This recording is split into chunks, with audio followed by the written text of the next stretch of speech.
The first step in threading your sewing machine is putting in the bobbin. To do that, we need to remove the cover.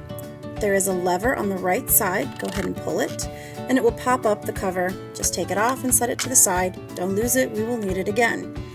Then we need to turn our attention to the bobbin itself.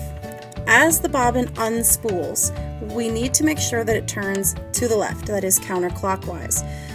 If it doesn't unspool to the left inside the sewing machine, what'll happen is it'll generate a very large knot down in the bottom. So when you're certain that it is spinning to the left, we are going to drop it into the space. Then we're going to follow the arrows around the groove. So go ahead and take your thread. We're going to go up and around to the blade and cut your thread. Then we're going to go back to the bobbin cover, find the little tab. The tab is going to go in that space right there. So we insert the tab, and then we press down on the right side so it clicks. For the top of our machine then, we're going to turn our attention to our spool pin. Take your spool, insert it on the pin, make sure you go through the center. Now if you have a notch in your spool, make sure the notch goes to the back of the pin. We talked about that in class. Take your spool cap and place it on.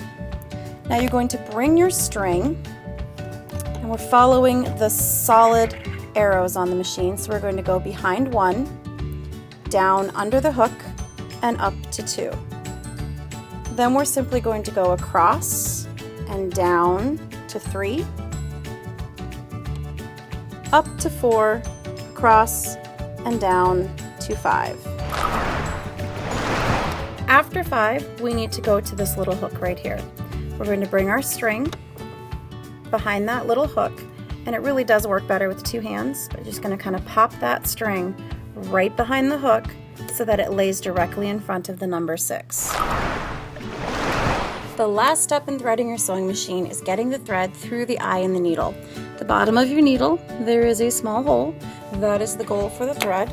First things first, take your thread and actually cut the end of it. If the end of your thread is very frayed, you'll have a harder time trying to get it into the needle itself. Hold the thread so that you have just a little bit of thread peeking out from your fingers.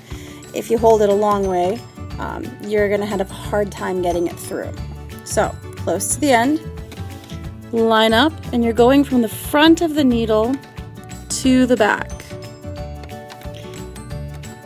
Once you get it through, pull it so that it lays flat against your needle. Then take your thread through the hole in the presser foot so it hangs out the back of the machine.